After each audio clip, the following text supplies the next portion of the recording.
Hi అందరికీ నమస్కారం. మనతో పాటు గట్టుపల్లి సురేష్ బాబు గారు ఉన్నారు, ప్రముఖ ఆధ్యాత్మికవేత్త. సార్ని అడిగి కొన్ని ఇప్పుడు జరుగుతున్న తిరుమలలో జరుగుతున్న అరాచకాల గురించి కొన్ని సందేహాలు నివృత్తి చేసుకుందాం. అంటే సందేహాలు అంటే తిరుమల లడ్డు దగ్గర నుంచి కానీ ఇటీవల అలిపిరి దగ్గర ఒక విగ్రహం పడేసిన విధానం పైన కానీ ఇప్పుడు జరుగుతున్న మద్యం బాటళ్ళు కావాలని వాంటెడ్లీ తిరుమలలోకి తీసుకొచ్చి పడేసి పోలీసులు వైఫల్యం, గవర్నమెంట్ వైఫల్యం అని చెప్తున్నారు. అదే కాకుండా కండగట్టు హనుమంతు ఆలయంలోకి పవన్ కళ్యాణ్ గారు తిరుమల నుంచి నిధులు తీసుకొచ్చి ప్రారంభోత్సవం చేసి వెళ్ళినా కూడా అది కూడా జనసేన కోసం చేశారు అంటున్నారు ప్రతిపక్షం వాళ్ళు. అంటే ధర్మకార్యం చేసినా కూడా ఇలాంటి నిందలు వేస్తున్న ప్రతిపక్షాల వాళ్ళని ఏమంటారు? సార్ నాటి కనుక్కుందాం. సార్ నమస్తే. సార్ జయశ్మన్నారాయణ. సార్ మీరు చూస్తున్నారు కదా, తిరుమల పైన రోజు రోజుకి దుష్ప్రచారం చేస్తున్నారు. అంటే ప్రతిష్టం దిగజారు చూసిన భక్తుల మనోభావాలు దెబ్బతీస్తున్నారు. ఇది ఎటు దారి తీస్తారు సార్? ఇక్కడ మనకి ఒకటి ఆలోచించుకోవాలండి. కొన్ని వస్తూ ఉంటాయి, వచ్చినప్పుడు మనకి మనము ఎలా నిలబడాలి, మనకి మనము చేసేటువంటి పద్ధతి ప్రకారంగా చేసేటువంటి కొన్ని కార్యాలు ఉంటాయి. ఆ కార్యానికి తట్టుకోలేటువంటి వారు ఏదైతే ఉంటారో వాళ్ళు ఇలా దిగజారుస్తూనే ఉంటారో అప్పుడు మనము ఎంత స్ట్రాంగ్గా నిలబడ్డాం అనేది నిలుస్తూ ఉంటుంది. అంటే ఇప్పుడు మనకి ఎంతైతే ఇప్పుడు మీరు అంటారు కొట్టి ఒక రాయి శిల్పం అవుతుంది అని, అలానే మనం చేసే ఆ శిల్పానికి మొక్కుతూ ఉంటారు. దెబ్బతిన్నది రాయే కాదు, దెబ్బ తిని శిల్పం అవుతుంది కదా, ఆ శిల్పానికి మనం మొక్కుతూ ఉంటాం కదా. అదే విధంగా అంతే కదండి, అంతే కరెక్ట్. ఇప్పుడు రాయేది మనం తొక్కుతూ ఉంటాం రాయిని, అదే రాయికి ఒక విగ్రహం చెక్కండి, ఏదైనా అమ్మవారి రూపం చెక్కండి, దాన్ని కొలుస్తూ ఉంటాం. అదే రాయి మళ్ళీ దెబ్బ తిన్న తర్వాతనే శిల్పం అవుతుంది. అదేవిధంగా పవన్ కళ్యాణ్ గారినే కాదండి, ఈ రోజుల్లో మంచి చేసే ప్రతి ఒక్కరిని కూడా విమర్శించడం అనేది ప్రాశ్న అయిపోయింది. విమర్శించడం అనేది ఒక పద్ధతి అయిపోయింది, అదే పెట్టుకున్నారనమాట. వారికి ఏంటంటే విగ్రహాలు ఉండవు, రూపం ఉండదు, దేవుడు ఉండడు, ఎక్కడ ఏం ఉండదు. కాబట్టి వారికి దీనికి ఉండేటువంటి నైతికత, దానికి ఉండేటువంటి మంచి నడవడిక, దానికి ఉండేటువంటి పద్ధతి కానివ్వండి తెలియవు. చాలామంది మొరటోడికి మొగిలి పువ్వు, మీకు ఇది సామెత చెప్పకూడదు కానీ మొరటోడికి మొగిలి పువ్వు అంటే చాలామందికి అర్థమై ఉండాలి సామెత. కాబట్టి ఇలానే వీరికి ఏం అర్థమైద్దండి, మొరటోడి మొగిలి పువ్వు ఇస్తే ఏం చేస్తాడండి? కాబట్టి వారికి దాని గురించి పద్ధతి కానీ దాని కార్యాచరణ కానీ తెలియనప్పుడు, ఎదుటివారు ఎదుగుతూ ఉంటే ఓర్చలేని తత్వంతో ఉన్నప్పుడు ఏదో విధంగా వీరు పబ్లిసిటీ అవ్వాలి. కరెక్టే కదా. అందుకని ఇప్పుడు నిజంగానే కొన్ని ప్రభుత్వాలు తీసుకునే నిర్ణయాలు కొన్ని ఉంటాయండి. అవి ఎలా ఉంటాయంటే ఎగ్జాంపుల్ చెప్తా. ట్యాక్సేషన్లో ఇప్పుడు కొన్ని మార్పులు చేర్పులు వచ్చాయి. ఈ రావడం వలన 15-20 రూపాయలు ఉండేటువంటి సిగరెట్ ధర 50 నుంచి 70 రూపాయలకి వెళ్ళిపోయింది. మీరు మానుకోండి అంటే మానుకుంటారా? మానుకోరు. ఇప్పుడు ఏం చేస్తారు? దాని దగ్గర ప్రత్యామ్నాయం వెతుకుతారు. మళ్ళీ వీళ్ళేం కాదనరు, వెతుకుతారు. ఇక ఏకంగా దాంట్లో పొలాల్లో పడి పొగాకు తీసుకోవడమా, చుట్టలకి చుట్టడమా, బీడులు ఏదోటి మొదలు పెడతారు. మొదలు పెట్టకుండా అయితే ఏమి ఉండరండి మన మానవులు. మద్యపానం నిషేధం అన్నప్పుడు డ్రగ్ మనకి ఇది దగ్గు మందు తాగిన బతికిన రోజులు ఉన్నాయి మనలో. కరోనాలో కూడా మందు దొరుకుంటే కాఫ్ సిరప్ తాగారు. అలానే మన వాళ్ళు ఏంటంటే చాలా మేధావులండి. ముందు మానవుడు చాలా గొప్పవాడు, మానవుడే మహనీయుడు అని చెప్పేసి ఒక పాట ఉంటుంది. ఆకాశానికి నిచ్చెన వేసినటువంటి శక్తియుతులు కలవడం మానవుడు. కాబట్టి ఒకరినొకరు ఎంచుకోవడం అనేది మన సాంప్రదాయం అయిపోయింది. ఇంతకుముందు ఉండేదండి పార్టీలు. మనం చూసిన దాని ప్రకారంగా పార్టీలు ఎలా ఉండేయంటే ఆపోజిషన్ పార్టీ అయినా ఒక మంచి పని చేస్తే సపోర్ట్ చేసి చాలా మంచి పని చేశారని చెప్పి చెప్పుకునేవి. తప్పు చేస్తే ఇది చేయొద్దని చెప్పేవారు. చాలా శుతిమతిగా గౌరవంగా ఉండేది. అలాంటిది ఈ రోజులు ఏమైందంటే ఒకరినొకరు ఎంచుకోవటం, వీళ్ళు చేసి వాళ్ళ పైన చేస్తున్నారు. తిరుమలలో మద్యం బాటలది ఈరోజు పోలీసులు ఛేదించారు సార్. వీళ్ళే మద్యం బాటలు తీసుకెళ్లి తిరుమలలో పడేసి వాళ్ళే షూట్ చేసి వాళ్ళ పత్రికలు. ఇక్కడ ఒకటండి, పడి వేయటం ఏంటి? అసలు దొరకంది కాదు కదా అది, పడి వేయటం ఏంటి? అలాంటి ఆలయాల వద్ద ఎన్నో కార్యకలాపాలు జరుగుతూ ఉన్నాయి. ఈ రోజు తీసుకుంటే ఒక తిరుపతిలో అనుకుంటున్నాం మనం. తిరుపతిలో నిజంగా చెప్పాలంటే మన మాధ్యాల ముందు చెప్పలేం కానండి, తిరుపతిలో సగటు మనిషి వెళ్ళి దర్శనం చేసుకునే పరిస్థితి లేదు. ఈరోజు ప్రభుత్వాలు మారచ్చు, కానీ ప్రభుత్వాలు మారినప్పటికీ కూడా అక్కడ ఉండేటువంటి కార్యాచరణ మారిందేమో కానీ కమర్షియలైజర్గా అయితే ఎక్కడ మారలేదు. అంటే వీళ్ళు లడ్లో క్వాలిటీ కావచ్చు ఓకే, దర్శనం చేసుకునే విధానం కావచ్చు ఓకే, కానీ అక్కడ కమర్షియలైజర్ సైతమే ఉంది కదా. అవి ఎప్పటికీ ఉన్నాయి, అధికారుల వైఫల్యంలో ఎప్పుడు ఉంది అది. అయితే ప్రతిపక్షం పని కట్టుకొని వాళ్ళే మద్యం బాటలు అక్కడ వేస్తూ వాళ్ళే చిత్రీకరించి వాళ్ళ పత్రికల్లోనే వేసుకున్నారు. అది ఇక్కడ వేరే పత్రికలు వేరు కదా, వాళ్ళే 4 పత్రికలు సృష్టించుకోవాలి. ఇక్కడ ఏమవుద్దంటే ధనదాహం. ధనదాహంతో పాటు పబ్లిసిటీ కావాలి, ప్రజల్లో పబ్లిసిటీ ఏదో ఒక విధంగా బయటకు వస్తున్నానని తెలియచేయాలి. ఈ మధ్యన ఇంకోటి మీరు విన్నారో లేదో, కొన్ని రోజులు ఓపిక పట్టండి, నేను ఈ మధ్య విన్నాను వీడియో, కొన్ని రోజులు ఓపిక పట్టండి, ఎవరెవరైనా ఎలాంటి శిక్షణ అనుభవించండి, తర్వాత వచ్చేదాన్ని నేను చూసుకుంటా అంటే ఇతను బ్లూ బుక్ రాస్తారు. అంతే కదా, రెడ్ బుక్ అయిపోయింది, బ్లూ బుక్ రాస్తారు. Digital book. అంటే ఇక్కడ ఏమవుద్దంటే, ఇక్కడ మనం గమనించాల్సిందంటే ఒకరి మీద ఒకరు వ్యత్యాసం, ఒకరి మీద ఒకరు అరే మా నాయకుడు మాకు నమ్మకం అండిచ్చాడు అని చెప్పి వీళ్ళు లేస్తారు. మాకు ఇప్పుడు మా ప్రభుత్వాలు ఉన్నాయని చెప్పి వీళ్ళే తక్కువేం తెలియలేదండి. ఎవరు తక్కువేం తెలియలేదు. ఇక్కడ ప్రభుత్వాలు ఉన్నాయని ఎన్ని రోజులు ప్రభుత్వాలు ఉంటాయండి, ఎన్ని రోజులు పాలన ఉంటుంది? అది కాదు కదా, పాలనలో మనం ఏం చేసాం, స్థిరస్థాయిగా నిలబడేటువంటిది ఏంటిది, ప్రజలకి ఏం చేయాలి, ఇది కదా. ఇప్పుడు సనాతనాన్ని గౌరవించేసి కొన్ని ఆలయాల నిర్మాణాలు కావచ్చు, అక్కడ డెవలప్మెంట్ కావచ్చు చేస్తున్నప్పుడు మనము ఖచ్చితంగా దాన్ని గౌరవించాల్సినటువంటి విషయమే.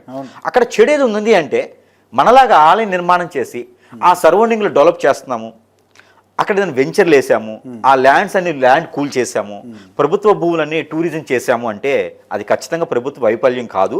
ప్రభుత్వం ఏదో అక్కడ స్వార్థం ఉంది అని ఆలోచించవచ్చు. అక్కడ స్వార్థం ఏముంది, అక్కడ భూములు ఏమున్నాయి, అక్కడ ఏం డెవలప్ చేస్తారు, అక్కడ ఏ టూరిజం ఉంటుంది? అడుగుపట్టినటువంటి ఆలయాన్ని, అది చాలా ప్రసిద్ధి చెందినటువంటి ఆలయం, ఆ అడుగుపట్టినటువంటి ఆలయాన్ని అతను డబ్బులు పెట్టట్లా, కానీ టీటీడీ సొమ్ము కొన్ని లక్షల వేల కోట్ల రూపాయలు దొంగలించి సీటు కింద పెట్టినటువంటి సంస్థలు వ్యవస్థలు ఉన్నాయి ఈ రోజున. అలాంటివి తీసుకొచ్చి ఏదో ఒక ఆలయ నిర్మాణం చేస్తూ ఉంటే దాన్ని మనము ఖచ్చితంగా గౌరవించాల్సిందే, పార్టీతో అతీతం.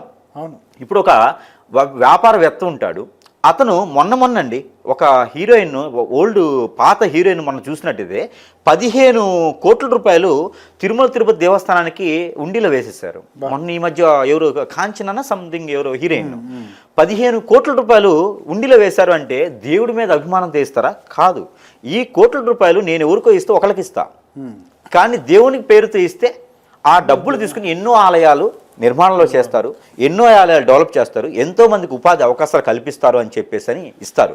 ఎవరైనా ఇచ్చారు, పారిశ్రామికవేత్త కట్టించలేక కాదండి. బిళ్ళా మందులే కట్టించిన వాళ్ళు నువ్వు ఆలయం కట్టించలేరా అండి? కట్టించలేక కాదు. ఎందుకు ప్రభుత్వానికి ఇస్తారు, ఎందుకు అలాంటి ప్రాసిద్ధినటువంటి ఆలయాల్లో దక్షిణాలు కానుకలు ఉండిలో వేస్తారంటే అక్కడ కారణాలు ఉంటాయి. ఏముంటాయి అంటే వారికి పేరు రావడం కోసం కాదు. ఆలయాల్లో ఇచ్చారంటే వారు దొంగతనం చేస్తారా, వారు లేకపోతే ఇంకో రకంగా సంపాదిస్తారా అంటే నీకు అనవసరం విషయం. నీకు దానం చేశాము అంటే అది నా దగ్గర అయితే నేను 10 మందికే పెట్టగలుగుతా, నీకు ఇస్తే నువ్వు 100 మంది పెట్టగలుగుతావు. కాబట్టే ఆలయం పేరుతో ఇచ్చేటువంటిది టీటీడీ సొమ్ము అంటారు దాన్ని. అలాంటి ఆలయాల్లోకి వచ్చినటువంటి ఆదాయాన్ని తీసుకొని వారు పాలక మండలితో అయిపోగా వారు ఆలయాల నిర్మాణం చేస్తున్నారు. ఇది గొప్ప విషయమే కదా. ఇంకా మన సనాతన ధర్మానికి సృష్టిస్తున్నారు, రానున్న తరాల వారికి ఎదుగు నేర్పుతున్నారు, ఇలా ఉండాలి పద్ధతిగా అని చెబుతున్నారు. దాంట్లో తప్పే ఉంది అండి.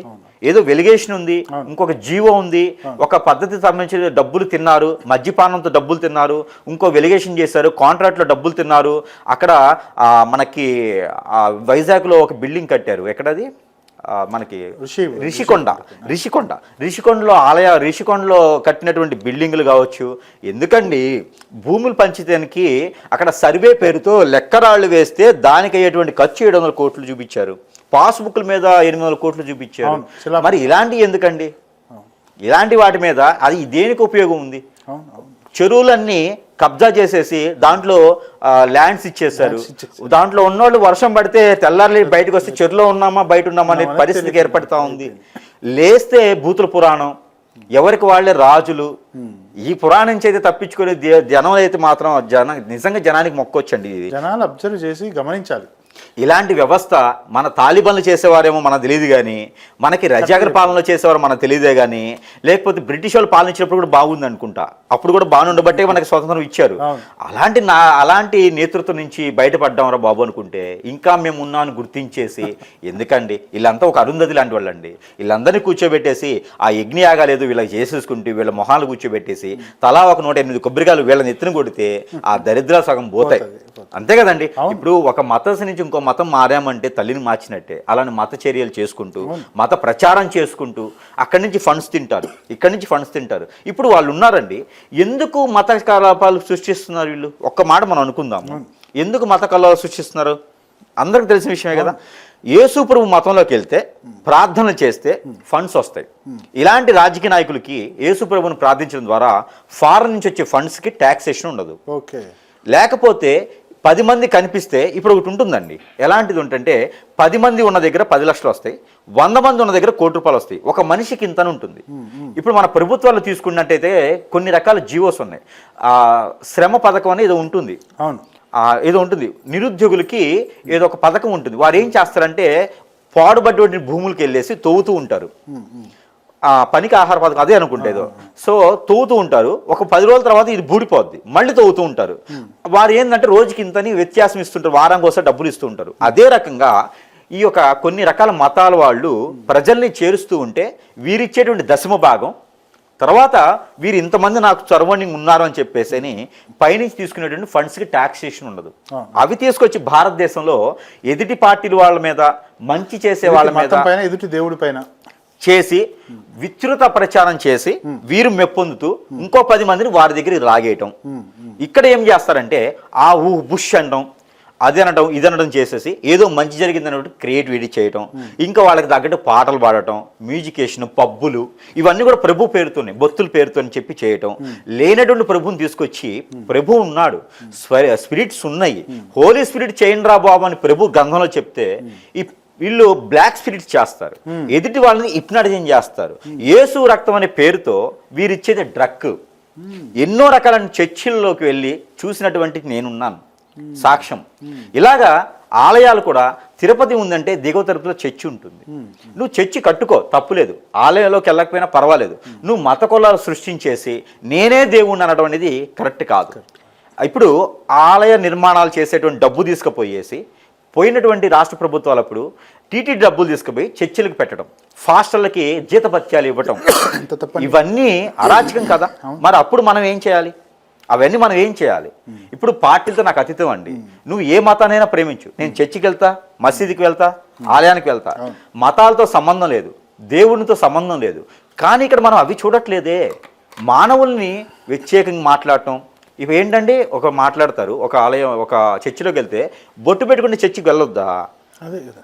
బొట్టు పెట్టుకున్న వాళ్ళు ఆలయానికి వెళ్ళొచ్చా?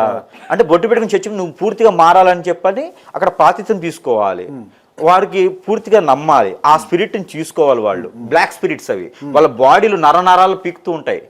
ఇక నాకు ఇతనే దేవుడు, ప్రభు కాదు. ఈరోజు ఫాస్టరే దేవుడు, ఫాస్టరే ఓ ప్రభువు.